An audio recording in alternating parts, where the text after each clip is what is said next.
may gusto lang pa akong share sa inyo. Di ba po, last vlog natin, ng isda tayo, tapos may nakita tayo doon na muntikan ng malunod.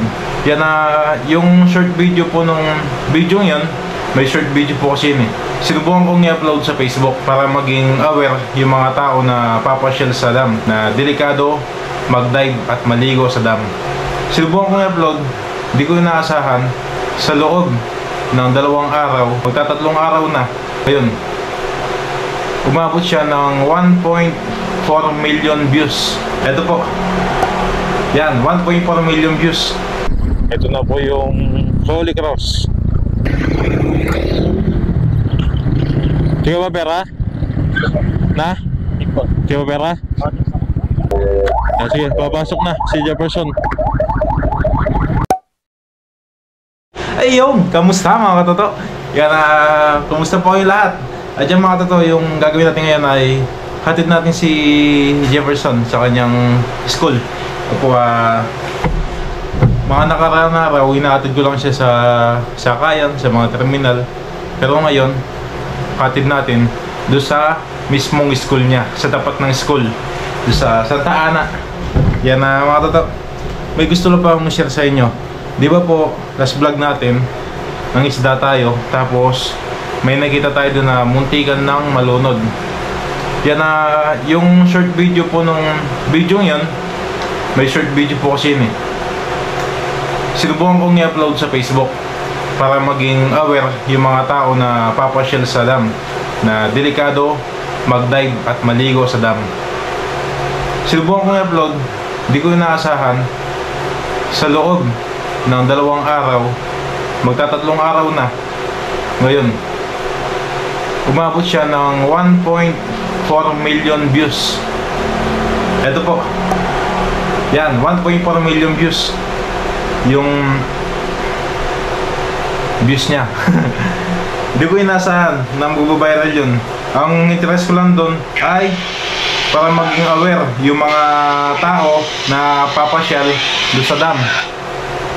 Ngayon, may mga nagsasabi sa akin na malaki daw po kinita ko doon sa video dahil nga po million views at viral sa Facebook.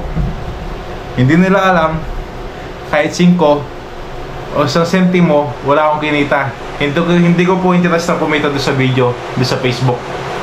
Yan, ang interest ko lang doon ay para maging aware yung mga tao na papasyal sa dam na bawal maligo doon sa dam. Yan. Ito po yun. Lagay ko na lang sa screen para mas makita nyo. Ayan. Yan na. Balik tayo sa kanina, yung usapan natin, si Jefferson. Yan na, nagbibihis lang po, tapos hatid natin hanggang Santa Ana. Sana wag umulan para matuloy tayo. Kasi pag umulan, hindi tayo matutuloy sa Santa Ana. Nakasinggal lang po tayo eh. Nagbibihis lang eh. Hindi ko alam kung tapos ng magbihis. Medyo mainit pa naman, pero medyo makulimlim na dun. Sana wag matuloy yung ulan. Yep. Yep. Yep. Yep. Yep. Mapiblas na ka? Bibis pa lang daw. Ay si Lola. Ay si Lola. Good morning. Good afternoon. May pinapanood siya si, ano po yan? Si Daddy Frankie. Daddy Frankie ng Pangasinan. Tumutulong sa mga taong grasa. Sa mga mahirap, sa mga... Kung sino po yung pwede niya tulungan, tutulungan niya. Taga Pangasinan po yan. Nakakarating siya ng ibang lugar. Pero taga Pangasinan siya, ang bahay niya sa Makati. Makati. Pumasyal na po yan sa shop ni Tito Renz, yung may parlor doon sa Pangasinan. Kung saan tayo nagpakulay ng buhok noon. Sige, pa namin, hatid ka na. Sige, shoutout po sa lahat ng mga sumusubaybay sa ingat po kayo sa lahat ng oras. Bye-bye po. God bless you po. Yun. Yep. Jeff, wala siya Jeff. Yan po yung mamamaran. Douglas. Pala yung sound ko. Ayun na si Jefferson. Nakabihis na. Hatid na po natin. Di siya natutulog. Kasama namin dito sa bahay. Para mas madali siyang makabihis dahil mahirap po yung tubig doon kila mama. Kaya umuwi po siya doon. Pag walang pasok, nandun siya. So kung may pasok, dito po siya nag-i-stay. Alright, so mag-ayos lang kami tapos hatid ko na po siya. Huwag ka mamaya mo. Maskop. Maskop ya? Oh, maskop. Alis na po tayo. Dahil mo tayo ng ano? Babayad muna tayo ng ilaw, ng kuryente. So, mababa po. Opo. Dahil muna tayo ng ano to? Yung sa kuryente, babayad tayo.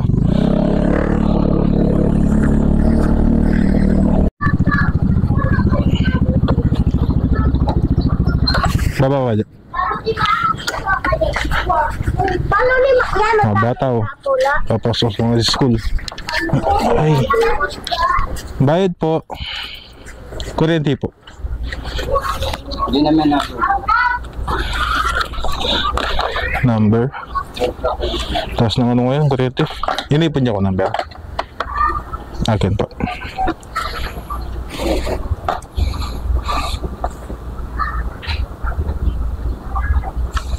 Select my number. Kaya inipon pa yun.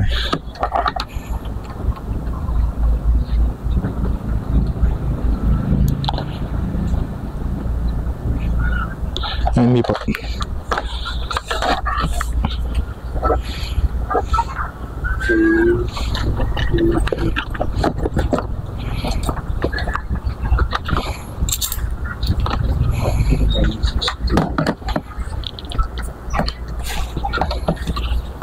$341 Mamaya na pong 41.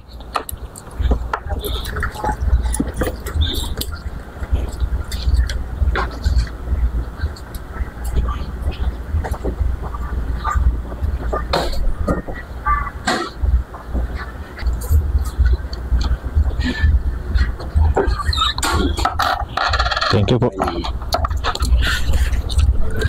Tapos yung resibo babalikan na lang. Oops. Alright, sabihin na tayo. Tapos pagas muna. Nagsisipagpasukan na yung mga bata sa school. Si Pauline, naiatid ko na po kanina. Pumasok na po si Pauline.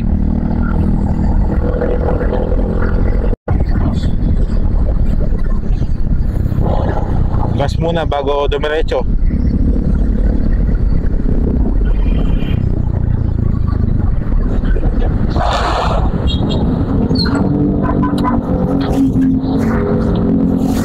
Dinala mo boss, Kemblo. Ah.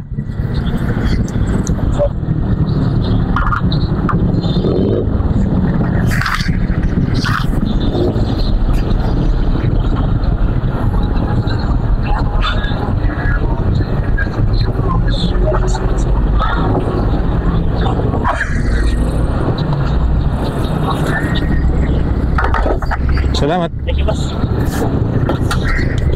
Let's go.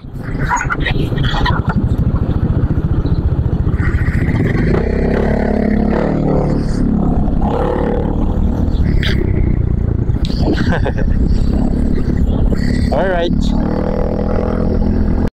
Kada iatid ko po yung kapatid ko dito lang sa Mesulo, dito sa may Alpha Mart. Diyan ko lang po siya inaatid. Sasakay siya sa minibus papunta Santa Ana. Maganda na kayo yung marapon ng Santa Ana at Taraya to. Boundary. Maganda na. Eh, nasa Santa Ana na po tayo. Dito na po kami sa Santa Ana Public Market. Yan. Dito yung school nila Jefferson. Ito yung palengke. Ito yung Jollibee. Tapos sa diretso, doon po yung school nila.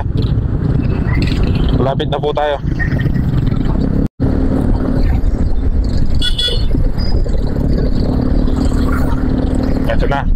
Ito na po yung Holy Cross. Dito siya papasok. Ito po yung school niya. Ay.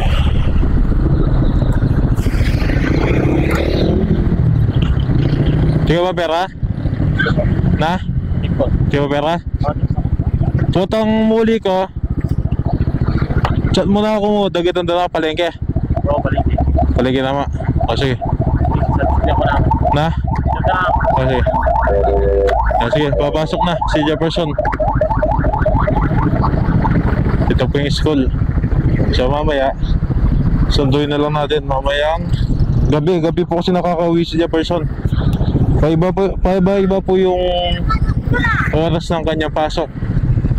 Minsan maaga, minsan tanghali yung kanyang pasok, tapos nakakauwi ng gabi. Ayun pa siya, nasa gate. Ay, nakapasok na. So ano po ito? Ang ganda yung school, naka-aircon. Yung kinuha niya pong course ay IT. Yan, yung gusto niyang course, yun po yung kanyang kinuha at napili, IT. Nakalimutan ko na naman kung anong meaning ng IT. Mag-comment na lang po sa baba. Pero alam ko na eh, nalaman ko na, nakalimutan ko lang ulit eh. Alright, so uwi na po tayo. Diyan lang, inatad ko lang si Jefferson sa kanyang school. Tapos mamayang hapon, sunduin natin. Pwede naman siyang sumakay doon sa terminal sa bayan. Kasi ganito po yan eh. Kung hatid ko siya doon sa sakayan, sa terminal, mas makakatipid po siya. Ay ako, mas makakatipid ako sa gas. Kasi magkano lang po yung pamasahe nila mula terminal hanggang dito sa harap ng simbahan. Diyan po sila bababa eh. Kaya kaso maglalakad pa doon hanggang doon sa school. Pero malapit lang naman, ilalakarin. Mas pinili ko lang hatid ngayon para maipakita sa inyo kung saan po siya nag-aaral. Baka may viewers po tayo na alam yung school niyan. Eh at least alam nyo, doon nag-aaral yung kapatid ko. Pedestrian lane. May mga estudyante doon, no? Maganda. Bata pa, wag. Bata pa yan. Overtake na nga lang tayo.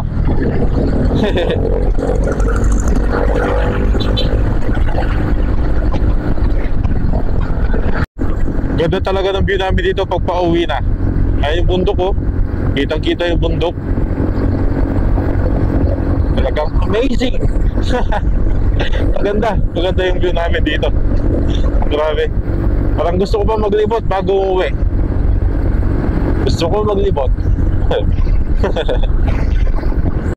Kailangan nang umuwi. Huwag mo na maglibot. Tsaka baka umulan pa. Doon pa tayo ng ulan sa daan. Ay. Alright. Nagsara ng tindahan si Lola. Natulog po niyan. Kulte. Alam niyo po ba to? Ito, ganyan tunog.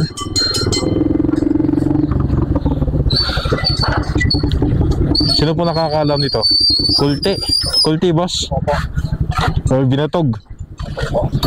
Kulte or binatog? Magkano boss? 40 tsaka 30. Dalawang 40. 40 dalawa. Huwag na lang po lagyan ng papalasa na. Yun o, binatog.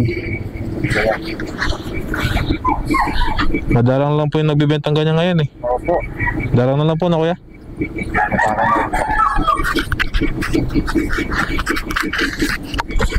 Buti yung supa yun oh, tsaka yung nyug.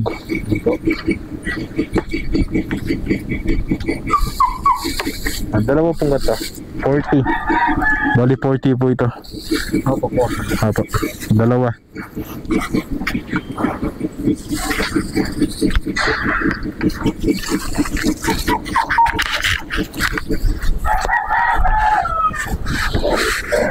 Sarap to. Asin o kaya asukal. Asukal ako dito kuya. Di, okay na po. Kami na lang po mag-ano. Yan. Alright. Bayad mo na bayad.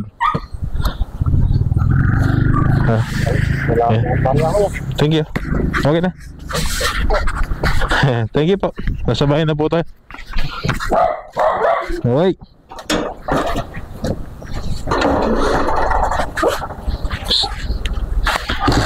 Thank you po. Alright. Merienda. Ay! Ingay mo. Merienda binatog. Ay! Ah!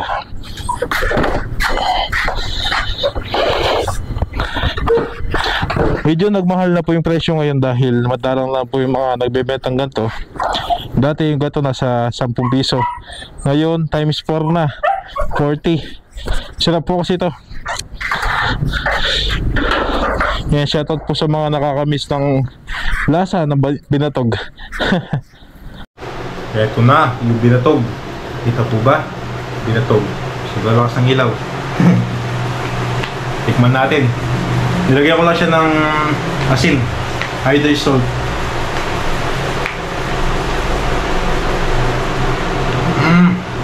Sarap nito.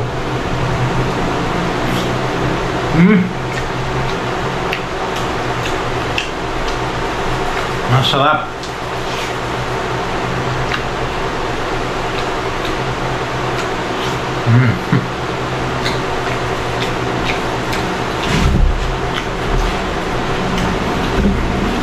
Masya-shoutout po muna tayo bago natin tapusin yung vlog. Shoutout po kay Tita AJ Travers. Ito, Tita Aurora Bautista. Shoutout po. Ito, Tita Mary Rose Iscoto. Shoutout po. Isa pinsan ko na si Joyce Ann Gamboa. Shoutout kay Tita Ann Gamboa. Shoutout din po. Pilipina Sunga. Shoutout po. Ito pa yung iba. Ramil Castro. Shoutout po. Mga Katulig. Shoutout din po. Ayan, shoutout po sa inyo lahat. At maraming salamat po sa suporta. Tatapusin na po natin yung vlog natin. Tapos yun, mag-edit na ako habang kumakain. Dabi na to. Alright.